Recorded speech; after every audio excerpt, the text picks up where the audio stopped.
Bonjour, le sujet d'aujourd'hui c'est l'enlèvement, les 5 façons de le louper. Alors on va s'intéresser tout de suite à la première façon, regarder la télévision. Un chrétien peut-il regarder la télévision? Alors on va définir les termes de cette question de manière scolaire pour pouvoir mieux y répondre. Alors un chrétien c'est quoi? C'est une personne qui marche comme Christ a marché, c'est quelqu'un qui se sanctifie, qui est hors du monde, qui est le péché, qui marche par l'esprit. Un chrétien c'est le sel de la terre, la lumière du monde. Et la télévision, qu'est-ce que c'est? Eh bien, on peut définir la télévision comme Sodome et Gomorrhe, comme le monde, comme un lieu de débauche, de fornication, d'adultère, de luxure. C'est un lieu d'adoration des différents faux dieux.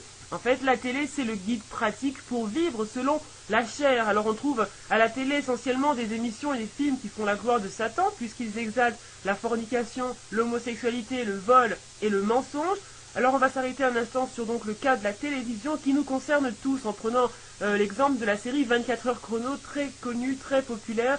Donc 24 heures chrono, c'est un monde dans lequel bien évidemment Dieu n'existe pas. Les problèmes les plus graves de la planète sont résolus par les hommes, un en particulier au-dessus des lois, meurtriers, cruels, violents, menteurs, fornicateurs, adultères, blasphémateurs, qui pratiquent la torture. La liste est longue, mais la série est faite de telle sorte que l'action ne vous permet plus de garder des distances par rapport à cela. Donc le chrétien qui va regarder cette série aura le cœur emporté dans une succession d'événements, mais finalement de péchés proposés donc par celle-ci.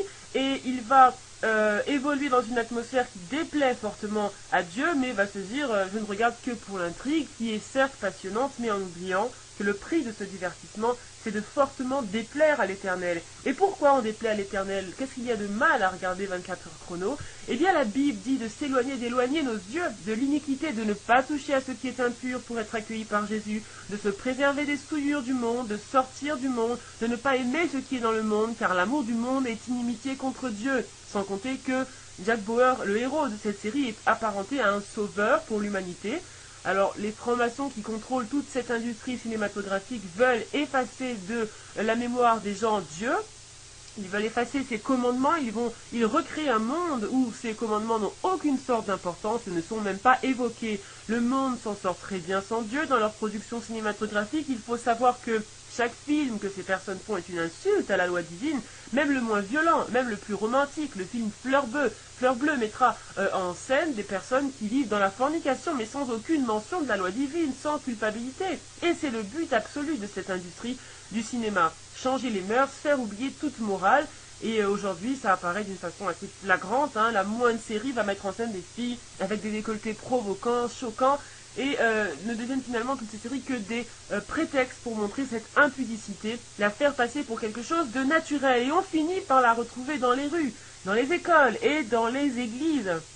Donc les mauvaises mœurs corrompent les bonnes. C'est ce que la Bible dit, et c'est la raison pour laquelle un enfant de Dieu ne doit pas poser ses regards sur les programmes que propose la télévision, que ce soit en France la Nouvelle Star, ou d'ailleurs les shows qu'il propose glorifient toujours Satan, où le jury est volontairement moqueur, alors que la Bible dit de ne pas s'asseoir à la table des gens moqueurs. C'est un jury qui est méchant, acerbe, rebelle, et toutes ces caractéristiques n'appartiennent pas à notre royaume. Quand on se met devant la télé, on s'éteint spirituellement. Ça nous éloigne de la présence de Dieu. Et pourquoi? Parce que Dieu est saint. Et qui n'ira qu'après un film ou une série du monde, il ne s'est pas retrouvé dans un état spirituellement lamentable. On ne peut pas regarder Grey's Anatomy ou Dr House avec Dieu. Je ne sais pas quelle série encore je pourrais citer, mais dans toutes ces séries, c'est la méchanceté, la débauche la plus absolue. Donc si en tant que chrétien, on prend du plaisir à regarder des gens vivre dans la perdition, on a un problème sérieux. L'église que Jésus vient chercher est une église sans tache, et la télé est le meilleur moyen de se salir. Je ne parle même pas de ces clips vidéo pornographiques qui passent en continu sur les chaînes musicales. Beyoncé, que vous voyez à l'écran en ce moment, affirme à chacune de ses interviews qu'elle est animée d'un esprit qui prend le contrôle lorsqu'elle monte sur scène et la pousse à faire des choses totalement impudiques. Elle a lutté contre cet esprit, dit-elle, mais maintenant, elle lui laisse toute la place et lui donne d'ailleurs le nom de son prochain album, Sasha Fierce. Ce n'est pas quelque chose qui appartient aux chrétiens, ça ne nous concerne pas. La Bible est claire, sortez du milieu d'elle, mon peuple, pour ne pas prendre part à ces fléaux. Donc Satan est en train de mener le monde vers les ténèbres totales, la séduction, et les chrétiens ne doivent pas se laisser séduire. La télé est l'un des meilleurs moyens de louper l'enlèvement. c'est anti-sanctification, anti-pureté, anti-Dieu, et je pense que personne n'osera le contester véritablement. Ensuite, il y aurait les infos, les documentaires animaliers, mais je pense que même là, ces infos sont orientées par les francs-maçons, les Illuminati, l'humanisme, ne nous édifient pas vraiment. Je dis pas que regarder les infos nous ferait louper l'enlèvement. Je dis juste qu'une journée sur CNN et vous risqueriez d'être séduit par la présentation fantasmagorique d'Obama. De toute façon, toutes ces chaînes de télévision vous présenteront l'antéchrist lorsqu'il sera là, comme le héros à venir, et la manipulation pourrait être plus subtile qu'on ne le croit. Il reste évidemment les documentaires animaliers, les chaînes historiques, mais le problème c'est que lorsqu'on allume sa télévision, on est guetté par l'esprit du monde qui figure sur les autres chaînes, par lesquelles il nous faut passer comme par un champ de mine pour en arriver là. Et le mieux donc serait réellement de prendre un maximum de précautions, de préférer à tout ça une atmosphère d'adoration permanente, comme de mettre une radio chrétienne à la maison, comme l'exemple de Radio de Vie, qui est une radio très édifiante, 24 heures sur 24, et qui fait baigner nos maisons dans la parole de Dieu, dans l'adoration. Et donc cette atmosphère est de loin plus propice à l'avènement du Seigneur et à notre préparation pour ce jour-là, plutôt que tout ce dont on a parlé concernant la télévision.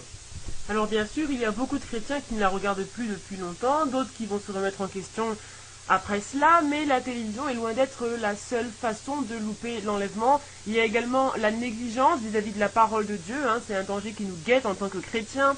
Et on se dit, oh je l'ai déjà lu, je l'ai relu, quand je l'ouvre je retombe sur des passages que je connais déjà trop bien et qui ne m'édifient plus, et pourtant sa parole est une lumière sur notre sentier, on doit constamment s'en imprégner, rester dans cet état d'esprit, dans cet environnement spirituellement sain, et cela permet de demeurer sur la même longueur d'onde, si je puis dire, du Seigneur, et de ne pas se connecter par inadvertance à celle du monde. Donc lorsque le désintérêt à lire la parole de Dieu nous assaillit, nous devons prier et demander à Dieu de raviver en nous l'amour de sa parole. Paul nous dit dans Éphésiens que la parole de Dieu est une épée, et puisque nous sommes en guerre, il n'est pas question de laisser notre épée de côté ne serait-ce qu'un seul instant. Nous sommes des soldats et nous ne devons pas nous séparer de cette arme offensive. Donc tant que nous ne sommes pas arrivés à la perfection, nous avons besoin de prendre quotidiennement notre température spirituelle, et c'est la Bible qui nous la donne. Donc si nous sommes froids, si nous sommes tièdes, si nous sommes bouillants, si nous sommes sauvés ou pas, c'est au travers de la parole de Dieu que nous sommes en mesure de nous examiner. Elle nous révèle aussi la volonté du Père, donc c'est un trésor d'une richesse inestimable que nous sommes censés considérer tous les jours, notamment parce que les martyrs de nombreux chrétiens ont souffert pour que nous puissions en bénéficier aujourd'hui. Donc connaissons sa richesse, aimons-la, et si nous n'arrivons vraiment pas à la lire, prenons autorité, puisque nous ne luttons pas contre la chair et le sang, mais contre des principautés et des dominations dans les lieux célestes. Donc une chose est sûre, c'est que de ne pas s'imprégner de la parole de Dieu est l'un des meilleurs moyens de ne pas être enlevé. Jésus disait, Père, sanctifie-les par ta parole est la vérité. Donc le monde nous envoie sans cesse des signaux négatifs et malsains, nous devons nous sanctifier quotidiennement dans la parole, notre chair est en perpétuelle opposition à Dieu, alors nous devons la combattre par la parole. Il y a également une troisième façon de louper l'enlèvement, c'est de faire comme tout le monde, comme la majorité des chrétiens. C'est aussi la voie vers l'échec, parce que lorsque Jésus a dit que le chemin de la vérité était étroit et que peu le trouvaient, ce n'était pas une figure de style. Donc trouver le chemin veut dire le chercher. Il parle donc de personnes qui cherchent le chemin de la vérité, mais avertit que parmi ces personnes, beaucoup ne le trouveront pas. Cela veut dire que dans le monde chrétien, en ce moment, très peu de personnes marchent dans le chemin de la vérité. Beaucoup prennent le chemin large, et on le voit avec le phénomène des megachurches, et où une large communauté de chrétiens ont accepté un autre évangile, un autre esprit, un autre Christ. Et nous, où sommes-nous? Comment entrer dans ce chemin étroit? Il y a quelque chose que Jésus a dit dans la Bible, qui n'est presque jamais prêché, et qui semble pourtant décisif pour être accepté dans son royaume. C'est dans Matthieu 25, 41.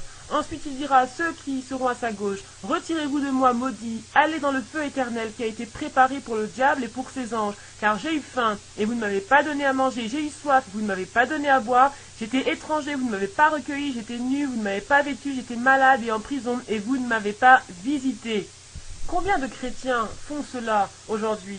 Aucun des chrétiens que je côtoie régulièrement n'est allé prier dans un hôpital pour un malade, et moi non plus. Aucun n'est allé dans une prison pour prêcher aux prisonniers, et moi non plus. Peu pratiquent l'hospitalité. Il y a des chrétiens très pauvres qui ne peuvent pas aider, que ce soit une aide financière, mais il n'est pas question d'argent dans ce passage, mais vraiment d'hospitalité. Donc je vous invite à cliquer sur la vidéo 2 pour aller plus en avant dans cet enseignement qui nous concerne tous. Dans la vidéo 1, on se demandait combien d'entre nous aujourd'hui, en tant que chrétiens, exercent véritablement l'hospitalité qui semble être la condition sine qua non selon le passage qu'on a lu pour être auprès du Père. Alors, sommes-nous devenus érudits, théologiens, au point d'oublier que l'hospitalité est le b.a.-ba de la vie chrétienne? J'ai rencontré des dizaines et des dizaines de chrétiens, mais parmi eux, une petite poignée, 3 ou 4 tout au plus, s'étaient distingués par leur hospitalité. Et c'est la vérité. Pourtant, j'ai rencontré des pasteurs, mais ils exigeaient que l'hospitalité vienne des autres. Ils étaient ceux qui devaient être servis. Ils ne se rabaissaient pas au niveau de l'hospitalité. Si nous ne sommes pas encore hospitaliers, sachant que ce n'est pas quelque chose que nous pouvons balayer du revers de la main. Si nous voulons être enlevés, nous devons être purs et sans tache, nous devons offrir notre hospitalité. C'est une condition sine qua non. Jésus nous a dit déjà comment les choses allaient se passer. Il nous a révélé comment le tri allait s'opérer pour entrer dans le royaume de Dieu. Ceux qu'il laissera rentrer dans le royaume seront ceux qui auront été consacrés, hospitaliers, offerts, et il y aura les autres qui seront jetés dans les ténèbres du dehors. Alors, sommes-nous ces autres? Parce que si nous n'avons jamais fait ces choses que nous venons de citer un petit peu plus haut, l'hospitalité dans les hôpitaux et les prisons, c'est le moment de prier, c'est le moment de crier à Dieu, puis de passer à l'action. Sur Internet, il y a beaucoup de frères en Christ qui sont très volontaires, c'est le moment de prendre les contacts, de se réunir et d'aller ensemble, tout comme Jésus envoyait les apôtres 2 par 2, c'est un exemple dont on peut s'inspirer, mais il ne faut pas d'argent pour pratiquer la vraie religion, qui est de visiter les veuves et les orphelins. Une prière, un moment d'écoute. Les veuves sont souvent des femmes seules qui ont juste besoin d'une oreille attentionnée. Les orphelins souffrent souvent du rejet et ont besoin d'amour. Nous n'avons pas besoin forcément d'argent pour aller prier dans les prisons et dans les hôpitaux. Pas besoin de prendre 10 jours de jeûne pour savoir si c'est vraiment la volonté de Dieu pour nous. Je dois le faire, nous devons le faire, dès maintenant, c'est la volonté de Dieu et Dieu pourvoira. Dieu nous équipera, il nous dira quand parler, quand nous taire, et il nous donnera de faire des signes et des miracles en son nom, car c'est sa volonté. Nous devons juste être sanctifiés et disponibles, brisés également. N'attendons pas que notre assemblée organise une journée d'hospitalité ou de prière pour nous lever. Le salut est individuel. Cours mon frère, cours ma sœur, ne te dis pas « Je sens dans mon cœur que je suis sauvé, j'ai la paix ». Si tu n'es pas parmi ceux qui pratiquent cette hospitalité, ne te mens pas à toi-même. Ne prenons pas le risque d'entendre un jour Dieu nous dire « Va en enfer ». Revenons à l'évangile tel qu'il est réellement. L'évangile du moi, je serai béni, je serai élevé, je n'est pas l'évangile de Dieu, c'est l'évangile de Satan. Le vrai évangile, celui de Dieu, ne concerne pas notre petite personne. Il est ouvert vers les autres en permanence. Un chrétien, c'est un vase qui est en bénédiction pour les autres, c'est être dédié aux autres. À quand remonte la dernière prière d'intercession pour les autres? Notre dernier geste d'hospitalité. Le chrétien est un donneur davantage qu'un receveur. Donc, pratiquons dès maintenant l'hospitalité. Il y en a qui disent que je me prends pour une personne parfaite, sous prétexte que je dénonce certaines choses, que je parle de certaines personnes. Mais si ils disent cela, ils ne connaissent alors peut-être pas le Nouveau Testament, où Paul, qui n'a cessé de dénoncer nommément les loups, était aussi le même qui disait « je veux faire quelque chose et je n'y arrive pas, et ce que je ne veux pas faire, je le fais, ce que je veux faire, je ne le fais pas ». Nous avons tous des tribulations dans la chair, mais la vérité est la vérité, elle avancera qu'on s'y plie ou qu'on ne s'y plie pas. Alors le mieux, c'est encore mieux de s'y plier. Alors si on ne sait pas où se trouvent les maisons de retraite, les hôpitaux, les veuves, tout est disponible sur Internet. C'est le moment de dire à Dieu, c'est vrai Seigneur que je me dis chrétien, mais que je ne fais pas toutes ces choses. Aide-moi dans ma misère, je veux faire des prodiges pour ta gloire, être comme les premiers apôtres au nom de Jésus. Et Jésus nous aidera, car c'est sa volonté pour nous. Sa volonté n'est pas que nous faisions du rap chrétien, du hip-hop chrétien, du rock chrétien, qu'on ressemble aux mondains pour les gagner. Sa volonté, c'est qu'on se dissocie totalement d'eux pour les gagner, et qu'on brille comme une lumière dans ces ténèbres. Alors, la quatrième façon, qui est corollaire à celle-ci, de rater l'enlèvement, c'est de marcher autrement que par l'amour. Un chrétien doit marcher en permanence dans l'amour. L'amour des autres, l'amour de ceux qui ne sont pas aimables, l'amour des ennemis. Aimez-vous les uns les autres. Est-ce qu'on s'aime réellement les uns les autres? Je veux dire réellement. Aimez-vous les uns les autres. Est-ce qu'on aime seulement ceux qui nous aiment? Parce que Jésus dit que si nous faisons cela, nous ne sommes pas mieux que les mondains. Sommes-nous différents des mondains à notre façon d'aimer? Aimez-vous les uns les autres. Méditons vraiment sur ce passage. prions le Seigneur de nous emmener à aimer comme lui, il aime. Avez-vous déjà eu l'expérience de la présence de Jésus dans votre esprit, dans votre âme, dans votre corps? Quand Jésus vous remplit et vous envahit, que se passe-t-il? Vous avez envie d'aimer tout le monde, de prendre un passant dans vos bras, de lui dire que vous l'aimez, qu'importe qui il est, ce qu'il a fait. Vous êtes rempli d'une puissance de Dieu dont la seule définition est l'amour suprême. On aime tout le monde dans cet état-là. Les bons, les méchants, les musulmans, les païens, tout le monde, c'est une rivière d'amour. Mais combien de fois dans notre vie chrétienne avons-nous déjà été remplis de cet amour de Dieu? 2 fois, 3 fois? Nous devons marcher en permanence dans l'amour, dans cet amour véritable du Seigneur. Parce que l'amour, c'est son essence. Dieu est amour.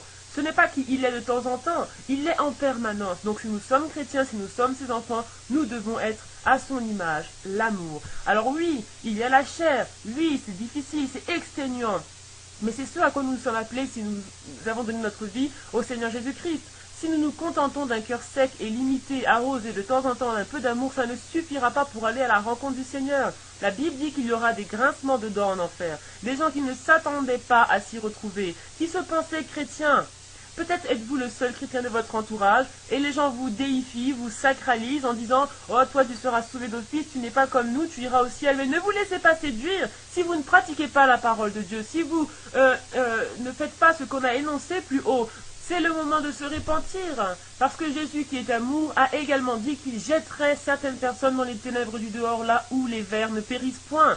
Donc son amour n'est pas là pour couvrir le péché, mais plutôt il est là pour nous pousser à la repentance. Alors oui, c'est dur de faire tout cela, c'est quelque chose que je dois aussi commencer à faire, mais Paul a dit que même les justes se sauveraient avec peine, qu'ils devaient travailler à leur salut avec crainte et tremblement, non en se disant « Oh, Dieu et moi, nous avons une relation, je suis sensible à son esprit, j'ai des visitations, donc je serai enlevé. » Mais si je ne remplis pas ces cases, cela ne sera pas ce qui arrivera. Donc Dieu dira à ceux qui auront fait des miracles en son nom, « Je ne vous connais pas, éloignez-vous de moi. » Même à ceux qui auront fait des miracles. Pourquoi? Parce qu'ils ne marchaient pas dans l'amour, ils ne marchaient pas dans l'hospitalité, ils ne marchaient pas dans la sanctification. Étroit est le chemin qui mène à la vie éternelle, peu le trouvent. Dieu nous a d'ores et déjà prévenus, il nous a avertis. Que nous a-t-il caché? Qu'il reviendrait comme un voleur? Non, on le sait. Qu'il fallait pratiquer ses commandements pour être pris? On le sait aussi. La grâce de Dieu n'annule rien de tout cela. La grâce n'annule pas l'amour, la grâce n'annule pas le devoir d'hospitalité, la grâce n'annule pas la visite aux veuves et aux orphelins, etc. Alors un dernier moyen de louper l'enlèvement, c'est ce qu'on entend souvent, rester dans une église apostate, sous prétexte que Dieu nous aurait donné une révélation express. La Bible est claire, il faut fuir tout frère qui vit dans le désordre. Ne même pas lui dire bonjour, certains ne même pas toucher leurs vêtements. Alors combien de fois être membre de son église? Qui sert-on, l'homme ou la vérité? Si la vérité est ce à quoi on est devenu sensible, on ne peut pas survivre dans une église où on prêche des choses apostates, donner la Bible, l'évangile de prospérité, la révérence outrancière à certains aux serviteurs de Dieu, comme si nous n'étions pas tous serviteurs de Dieu sous la Nouvelle Alliance. Vous ne pouvez pas rester dans une telle atmosphère. Dès que le pasteur dira ces choses, vous vous lèveriez et diriez « Stop, ce n'est pas l'évangile de Christ. Dieu est Dieu. Il est sage, il est tout-puissant. C'est lui, dans sa parole, qui nous demande de sortir de ces assemblées apostates. Ce n'est pas moi, ce n'est pas Jacob, ce n'est pas Ulrich, c'est Dieu. Donc on n'est pas plus sage que lui. Et lorsqu'il nous dit de sortir, on sort. Il n'est pas possible qu'il te dise à toi autre chose que ce que la Bible dit. Dieu et sa parole font un. Tu es dans l'erreur si tu penses que Dieu t'a donné une révélation. Parce que ta révélation doit être systématiquement confirmée par la Bible, et là ce n'est pas le cas. Au temps des apôtres, si un membre vivait dans le péché, c'était une catastrophe, c'était un deuil pour toute l'assemblée. Alors rappelons-nous un peu ce que Paul a dit aux Corinthiens. Si on aime un frère, on l'avertit dans l'amour, dans la douceur. S'il ne nous écoute pas, on ne demeure pas sa brebis, on ne va pas dans son église, on fuit. Une fois parti, nous nous sanctifions et nous prions. Et nos prières sont beaucoup plus efficaces parce que nous ne sommes pas nous-mêmes aveuglés au milieu d'eux. Donc ne soyons pas des kamikazes fous. Dans ces églises, vous n'êtes pas sanctifiés déjà pour la simple et bonne raison que vous désobéissez à la parole de Dieu qui dit de fuir. Donc rappelez-vous que Jésus a dit à Pierre, qui était attristé de constater que tant de personnes ne prenaient pas le chemin du salut, il lui a dit, si tu arrives toi à être sauvé, ce sera déjà une bonne chose. Et c'est Jésus qui l'a dit. Devant Pierre qui s'attristait de voir que tant de personnes ne le seraient pas. Donc c'est la même chose pour nous. Restons dans la parole. Cessons cet héroïsme suicidaire que Dieu ne nous a pas demandé et ne nous demande pas. Voici 5 raisons qui semblent, je pense, assez poignantes pour lesquelles beaucoup d'entre nous pourraient rater l'enlèvement. Alors, nous sommes dans la crainte, nous sommes dans la peur, et cela n'est pas antibiblique puisque Paul nous le demande par rapport à notre salut, mais considérons ces choses avec attention. N'attendons plus demain pour aller voir les veuves, pour aller dans les hôpitaux, pour faire des miracles, pour prier, pour évangéliser. N'attendons plus demain, n'attendons plus le prochain séminaire. Nous avons le Saint-Esprit, nous avons la Bible. Alors ne trouvons plus d'excuses parce que nous voulons tous entendre Dieu nous dire un jour « Viens dans mon repos, bon et fidèle serviteur de l'Éternel ».